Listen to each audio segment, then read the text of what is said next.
السلام علیکم ورحمۃ اللہ وبرکاتہ۔ شہاب کا مسئلہ تو آپ حضرات کے سامنے ہوگا، چونکہ انڈیا اور غیر انڈیا تمام حضرات اکثر و بیشتر لوگ شہاب کے مسئلے کو جانتے ہیں کہ شہاب ایک مسلم جوان ہیں جو انڈیا سے مکہ کی طرف روانہ ہوئے ہیں حج کرنے کے لیے، وہ بھی پیدل۔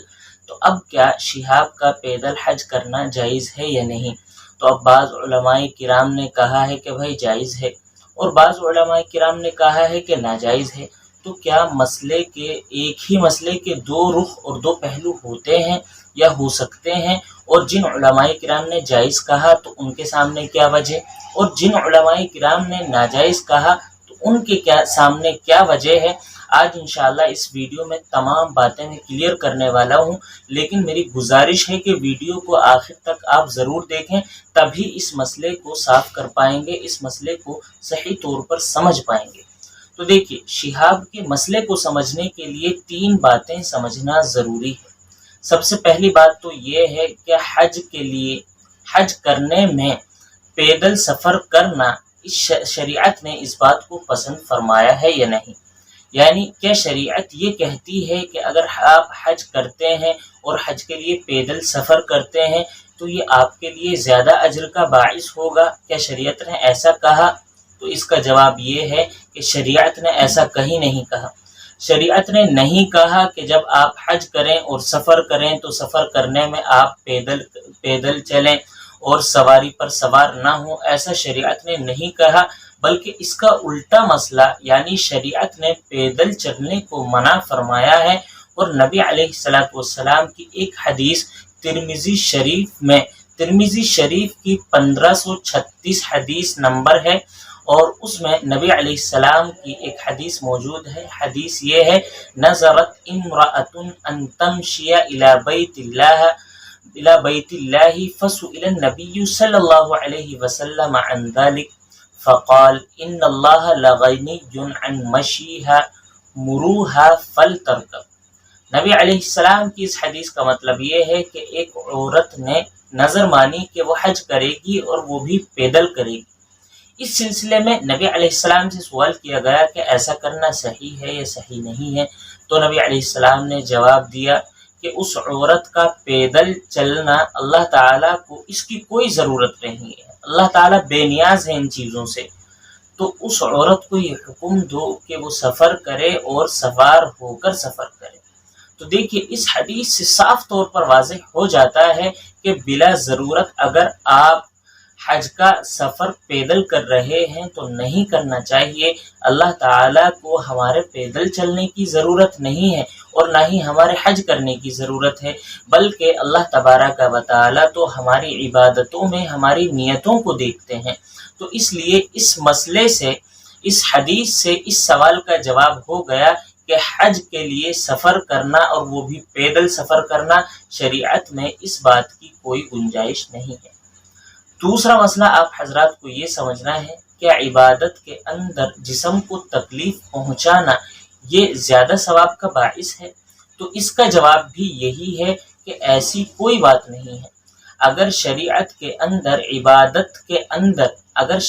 میں عبادت کے اندر جسم کو تکلیف پہنچانا یہ زیادہ ضروری ہوتا تو اللہ تبارک و تعالی روزہ توڑنے کا حکم نہ دیتے۔ یعنی جب آپ کے اوپر روزہ بھاری پڑنے لگ جائے اور آپ کو یقین ہو جائے کہ اب اگر آپ نے روزہ نہیں توڑا تو آپ کی جان جا سکتی ہے، تو شریعت یہ کہتی ہے کہ ایسے وقت میں آپ روزہ توڑ دیجئے۔ تو دیکھیے، اللہ تعالیٰ نے جب تکلیف پہنچنے لگی، جب پریشانی ہونے لگی تو یہ کہا کہ آپ روزہ توڑ دو۔ اسی طرح سورۃ البقرہ کی آیت نمبر 195 میں اللہ تعالیٰ نے فرمایا وَلَا تُلْقُوا بِأَيْدِيكُمْ إِلَى التَّهْلُكَةِ، کہ اپنے آپ کو پریشانی کی طرف نہ ڈالو، خود بخود پریشانی کی طرف اپنے آپ کو نہ ڈالو۔ اللہ تبارک و تعالیٰ نے اس بات سے منع فرمایا ہے۔ اور دیکھیے، شہاب انڈیا سے مکے کا سفر کر رہے ہیں، حالانکہ وہ اس سفر کو ہوائی جہاز سے بھی کر سکتے تھے، پانی کے جہاز سے بھی کر سکتے تھے، بائک اور گاڑی اور کار سے بھی کر سکتے تھے، لیکن ان چیزوں کو چھوڑ کر شہاب نے پیدل سفر کرنے کو پسند فرمایا۔ تو دیکھ گویا کہ اپنے آپ کو پریشانی میں ڈالا، کیونکہ اتنا لمبا سفر کریں گے، اس میں موسم کا بدلاؤ بھی ہوگا، نزلہ بخار کھانسی وغیرہ بھی ہوگی، اور بدن کو تھکاوٹ، کھانے پینے میں پریشانی، آرام کرنے میں پریشانی، اس کے علاوہ اور بہت ساری پریشانیوں کا سامنا ان کو کرنا پڑ سکتا ہے۔ تو کیا اللہ تبارک و تعالیٰ کے اس حکم کی خلاف ورزی نہیں ہوئی؟ وَلَا تُلْقُوا بِأَيْدِيكُمْ إِلَى التَّهْلُكَةِ، کہ اپنے آپ کو ہلاکت اور پریشانی میں نہ ڈالو۔ اسی طرح نبی علیہ الصلوۃ والسلام کی ایک حدیث ہے، اور وہ بھی بخاری شریف کے اندر موجود ہے۔ نبی علیہ السلام نے فرمایا کہ بھائی سفر جو ہے یہ عذاب کا ایک ٹکڑا ہوتا ہے۔ سفر مسافر کو کھانے سے، پینے سے، آرام کرنے سے روک دیتا ہے۔ تو جو شخص بھی تم میں سے سفر پر ہو اور اس کی ضرورت پوری ہو جائے تو جلد سے جلد اپنے گھر پر واپس آ جاؤ۔ یہ حدیث بھی بخاری شریف میں موجود ہے، اور نبی علیہ السلام نے سفر کو عذاب کا ایک ٹکڑا بتلایا ہے۔ تو اب دیکھیے شہاب اپنے سفر کو اتنا لمبا کیے ہوئے ہیں اور پیدل چل رہے ہیں، تو کیا ان کا سفر عذاب نہیں ہوگا؟ بالکل ہوگا۔ تو دوسرا سوال ہمارا یہ تھا کہ عبادت میں جسم کو تکلیف پہنچانا یہ زیادہ ثواب کا باعث ہے یا نہیں؟ تو اس کا جواب بھی اس قرآن کی آیت اور نبی علیہ السلام کی حدیث کی روشنی میں یہی نکلتا ہے کہ یہ بھی جائز نہیں ہے، یعنی بدن کو تکلیف پہنچانا عبادت کے اندر یہ بھی کوئی ثواب کا کام نہیں ہے۔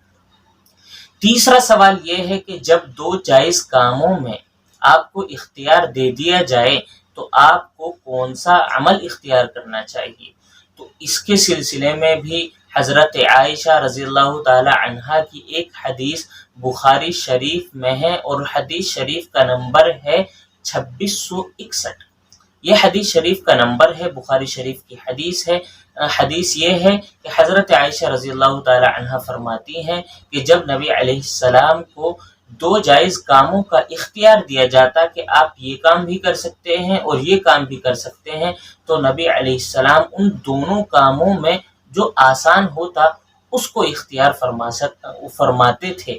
تو دیکھیے شہاب کے لیے پیدل سفر کرنا یہ بھی جائز ہے، اور ہوائی جہاز سے، پانی کے جہاز سے سفر کرنا یہ بھی آسان ہے اور یہ بھی جائز ہے، لیکن شہاب نے مسئلہ جو زیادہ کیڑا ہے اس کیڑے مسئلے کو پسند فرمایا، اور جو جس میں آسانی ہو سکتی تھی، سہولت ہو سکتی تھی، اس کو چھوڑ دیا۔ تو یہاں پر بھی نبی علیہ السلام کی حدیث کی مخالفت ہوئی ہے۔ تو دیکھیے ان تمام باتوں کو سامنے رکھ کر، ان تینوں سوالوں کے جوابات کو سامنے رکھ کر ہمیں ابھی تک یہی پتہ چلا ہے کہ شہاب کے لیے پیدل حج کرنا ناجائز ہے۔ اب مسئلے کے دوسرے رخ پر آ جاتے ہیں کہ شہاب کے لیے پیدل حج کرنا جائز ہے، کیوں؟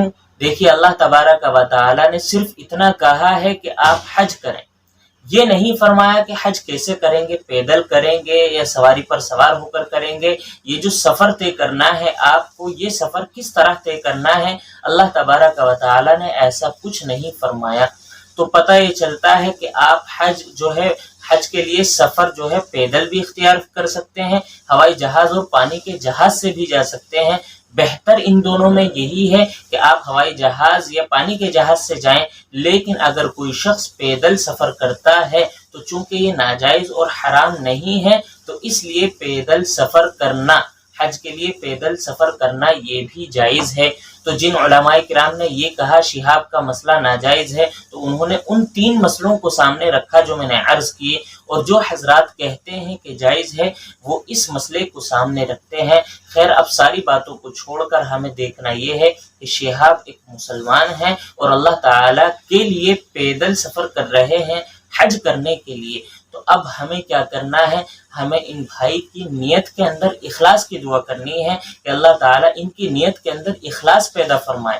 جو انہوں نے یہ سفر جاری کیا ہے، یہ سفر ان کا ضائع نہ جائے، ان کی محنت ضائع نہ جائے۔ تو ہمیں دعا یہ کرنی ہے کہ اللہ تعالیٰ ان کی نیت میں اخلاص پیدا فرمائے، اور اللہ تبارک و تعالیٰ ان کے چلنے کو، ان کی تکلیف کو، ان کے حج کو قبول فرمائے، اور اللہ تعالیٰ ہم سبھی کو حج کرنے کی توفیق عطا فرمائے، حج کرنے کے اسباب ہم سبھی کو مہیا فرمائے، اور ہم تمام مسلمانوں کی حفاظت فرمائے۔